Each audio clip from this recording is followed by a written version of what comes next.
talvez, eu queria saber se isso é verdade, se a guerra influenciou nesse tipo de comportamento de Natal ser diferente dos outros estados. Primeira pergunta. A segunda pergunta, vocês falaram aqui em vários autores, a maioria deles foram meus professores quando eu fiz letras. O que ocorre é que eu acho que na época que eu fui fazer letras, em 70, o que a gente aprendia lá era quem publicou tal livro, tal data e o estilo. E eu lembro muito bem as aulas que eu tinha. Eu estudava Juca Pirama, José de Alencar, coisas que eu não suportava, que eu só vim gostar de literatura mesmo depois do filme Sociedade dos Poetas Mortos. Eu queria que você falasse sobre isso. Interessantíssimo essa colocação final sua, porque até os 16 anos, eu falei isso na entrevista que eu concedi para Tiago, que ele lançou o livro, eu também não tinha muito amor pela literatura. Achava também esses livros que nós éramos obrigados a ler, e a palavra obrigado aí já denuncia muita coisa, também extremamente chatos. Hoje não, hoje eu já mudei, mas enfim, eu fui me aproximando disso depois, aí pela minha vontade, né, pelo meu desejo, vendo de outra forma. Mas a coisa pareceu obrigada, eu já resisti. Né? Agora, a sua pergunta sobre se a questão da influência americana aqui pode ter contribui para que, enfim, a visibilidade do nosso estado não seja, né, da mesma forma que outros estados. Bom, eu sinceramente eu não saberia responder nesse nível, né? Eu nunca pensei sobre isso, né? A influência americana aqui, né?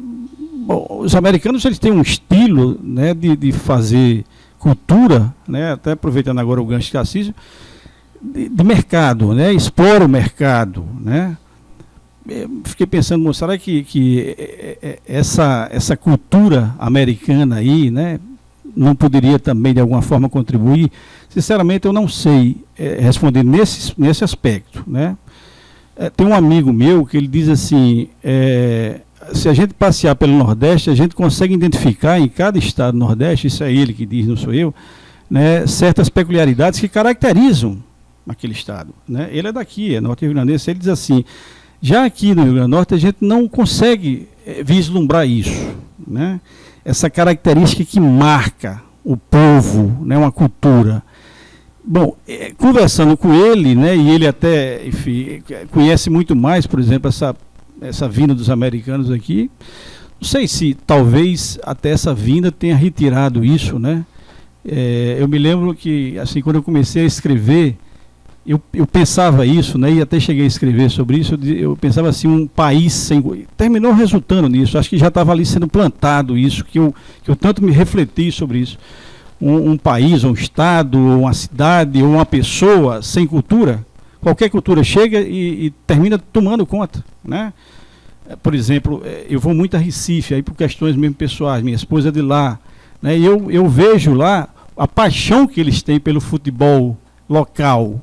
Você não consegue ver num jogo de esporte Flamengo, como nós vemos aqui, tem mais torcedor do Flamengo do que do esporte. Né? Então, essa questão aqui nossa, né, que me incomodou e me incomoda, na verdade, né, dá para perceber isso, né, quer dizer, essa coisa de que falta uma densidade, uma coisa mais consistente nossa, né? Não sei, Tarcísio apontou um caminho, achei muito interessante o que ele colocou aqui para reflexão mesmo, né? Eu fiquei pensando como reflexão, né? Refletir sobre isso, pensarmos sobre isso. Bom, eu não sei, talvez seja isso aí, né? Eu estou invertendo a situação, né? Ou seja, se você não tem algo consolidado, então fica fácil para o que vem de fora, né, ter mais aceitação, né? Que isso me incomoda profundamente, até porque eu sei dos nossos talentos, né, da nossa qualidade, né? Aliás, eu também, nesse livro, eu também fiz uma entrevista bastante longa com João Marcelino, que é do teatro. Inclusive, um sujeito fabuloso, talentosíssimo. E na época que eu estava começando, poxa, que é o teatro aqui? Tem um livro de Sônia Otto, inclusive, que hoje é esquecidíssimo sobre teatro norte-rio-grandense. Né, fui professora universitária e tal. E eu fui atrás de João Marcelino e ele me disse coisas assim, olha, assustadoras, né? Um pouco isso, né, dessa falta de valorização e tal, né? E eu escrevi um um artigo imenso sobre isso, né? E teve uma boa repercussão, enfim, né? Então, são pessoas que estão pensando mais ou menos parecido, né? Eu confesso que eu não saberia dizer se nessa vertente que se apontou, se a influência americana poderia ter causado aí um certo abalo, não sei, pode ser, né? Eu acho que não só pelo americano, mas por invasões permanentes de outros povos aqui. Você fizer um pequeno passeio na Foz do Bodegi, vai identificar a presença do americano, do inglês, do indígena, da questão do Passo da Paz, que um dia um pouco saiu dali, navios orientais apreendidos, aí tem todo o holandês, tem todo um registro ali das permanências e invasões de Natal ali, né? Logo dentro do Rio Bodegi.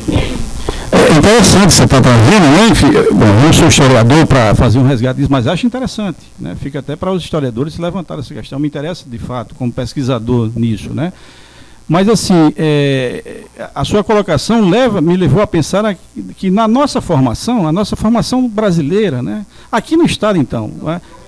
Não cria uma identidade, mas isso também passa por outros estados, e por que nos outros estados nós conseguimos visualizar isso? Essa é a minha questão, né? Aqui foi mais intenso. Bom, aí, ótimo. Bom, aí se isso responde, aí cabe... me faltaria realmente dados, conhecimento. Eu sei, por cima, nós tivemos isso, né? Culturas holandeses, franceses, portugueses, né? Ou seja, termina aqui pulverizando uma identidade, né? Não consolidando a identidade. Que nós vemos isso na Bahia, né? A gente vê isso em Pernambuco, Recife, então é muito efervescente, é impressionante. Quando eu comecei a escrever, só um dadozinho, quando eu comecei a escrever aqui em Natal sobre a questão da nossa cultura, enfim, literatura, teatro e tal, eu também estava já indo a Recife, e uma das coisas que me chamou a atenção lá em Recife, olhe bem, ó, era que em cada encerramento do jornal que afiliara da Rede Globo, de Recife, a cada final do jornal, seja de tarde, seja de noite, eles terminavam com um autor local, músico, repentista, e eu voltei com isso e disse, mas não é possível, hoje nós já temos isso. Não estou dizendo que eu sou responsável, não, mas era uma coisa que eu pensava, disse, mas por que aqui não se faz isso? Por que não trazer o nosso pessoal da cultura para falar sobre o livro que vai ser lançado? Né? Lá, por exemplo, na TV, na Inter TV agora, na TV Cabugi, nas outras também. E isso você vê assim diariamente lá em Recife, né? Pegando esse dado aí para a gente mostrar. Ok, obrigado. A gente tem uma pergunta ali. Manuel Onofre, pode ficar à vontade.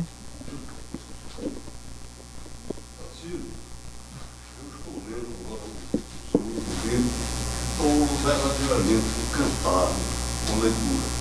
Cuidado. Isso não é concreto.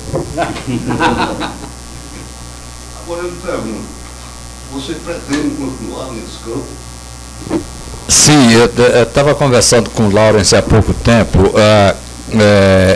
Quando eu comecei a escrever esse livro, fui tomado assim por um ímpeto de trabalhador, né, dessa coisa, desse material memorialístico, que me propiciou 300, 400 laudas como é que chama aquele tipo de computador? Times New Roman, sei lá, corpo 12. Significa dizer bastante material e tudo. Quando eu selecionei, eu me dei conta que para formatação final do livro, eu com certeza iria ter um livro talvez até mais volumoso do que o Belle Époque. Aí eu pensei comigo assim, eu digo, pô, eu sou um velho escrevendo preferencialmente para velhos, para pessoas idosas. Então eu tenho que ter cuidado com o tipo que vai aparecer no livro e tenho que ter cuidado com o volume desse livro. Porque eu começo a ler, eu não sei, recentemente eu passei por 2 experiências maravilhosas e bastante inquietantes do ponto de vista físico. Eu vou me explicar, não se assustem não. Porque eu estava lendo um livro maravilhoso de um autor cubano chamado Leonardo Padura, que tem 600 páginas. É um livro, O Homem que Amava os Cachorros, né, que é uma biografia romanceada de Trotsky, é um monumento da literatura latino-americana, né, hispano-americana, né, no caso. Agora, tô lendo um outro livro agora sobre Castelo Branco, o jornalista Carlos Castelo Branco, que é outro livro maravilhoso. Ambos enormes. Eu gosto de ler deitado na rede e fico segurando as porcarias dos livros assim. Aí daqui a pouco me dói essa dobradiça, me dói essa daqui, dói ali, dói agora. Eu já cheguei na fase, espero que vocês todos possam também chegar, aquela história da dor que dói aqui responde ali. Aí é um inferno. É um inferno, livro muito grande. Livro muito grande. Eu me dei conta disso. Então, Onofre, parei na altura em que eu retorno de uma viagem feita ao Rio. Em 1959, o Rio, capital da República. Eu duvido que vocês aqui, alguém tenha conhecido o Rio, capital da República. Pelo menos disso eu posso me jactar. Onofre! Enfim, o Onofre tem direito mais do que adquirido, né? Mas brincadeiras à parte, quando eu retorno lá, que eu fui levado para fazer um tratamento, meu velho pai, coitado, ficou tão assustado que eu dava uns ataques batedores quando eu era pequeno. Vocês têm ideia de ataque batedor? As pessoas, às vezes uma mera convulsão, mas as pessoas confundem com epilepsia. Então, o pavor tomou conta da minha casa. E aí, meu velho, foi tão sério esse negócio, para vocês terem uma ideia, meu pai vendeu um dos armazéns que ele construíra, suando sangue, lá em Mossoró, com o trabalho dele na padaria, para financiar essa viagem, de me levar para o Rio de Janeiro, para eu ser tratado lá. Então, o livro termina exatamente quando eu retorno do Rio de Janeiro, já curado, né? Portando uma coleção, como eu digo no livro, portando uma coleção de injeções do último tipo, né? Eram as drogas mais recentes que a medicina recomendava para aquele meu caso lá. Então, fui lá e fui tomar essas injeções todas de uma maneira muito engraçada, que o pai desse colunista dandy, Toninho Silveira. Já viram o Conde Toninho Silveira? Ele usa uma bengala, etc. É um dandy, né? Entende? Pois bem, o pai dele tinha em Mossoró um ambulatório, chamava-se assim, ambulatório, e eu fui lá e me espetou tanto com essas malditas injeções que eu ganhei 2 abscessos de presente. Um no músculo aqui e outro no bumbum. Era tanta injeção que tinha que distribuir geograficamente de forma adequada, porque não dava conta. Mas, enfim. E aí, uma segunda parte, que já está, inclusive, escrita, eu pretendo trabalhar calmamente, né, até para justificar o lançamento de um segundo livro. E para não acontecer, Castro, eu não deixei completa aquela sua resposta lá, com o êxito do lançamento de Os de Macatuba, que nem de longe eu estou comparando, claro, com o que está acontecendo com esse livro, embora, graças a Deus, vocês viram o comentário generoso de Onofre aí, a recepção esteja sendo muito simpática, muito boa para o livro, etc. Mas, em relação ao de Macatuba, o êxito foi tamanho que eu publiquei o tal do Eterno Paraíso, rapaz, e pedi a Berilo Vanderlei para ler o livro, e só contei o lado de Dorian Jorge Freire, né? Pois bem, o lado de Berilo eu não contei porque não aconteceu rigorosamente nada.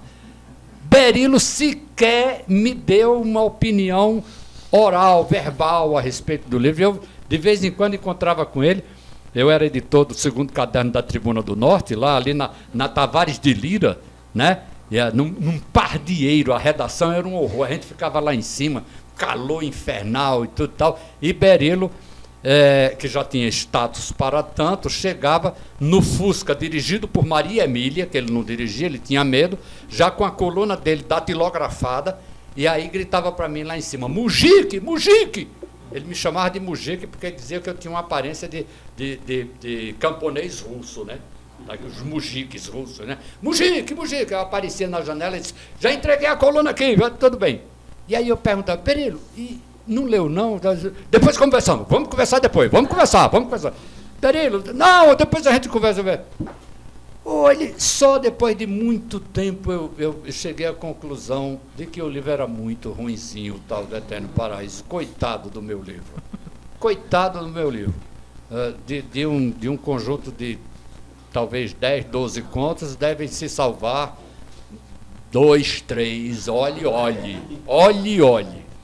Só então eu percebi, né, o quanto Perillo foi também generoso comigo, me poupando de dizer assim, olha, seu livro realmente é um desastre, é um pequeno desastre.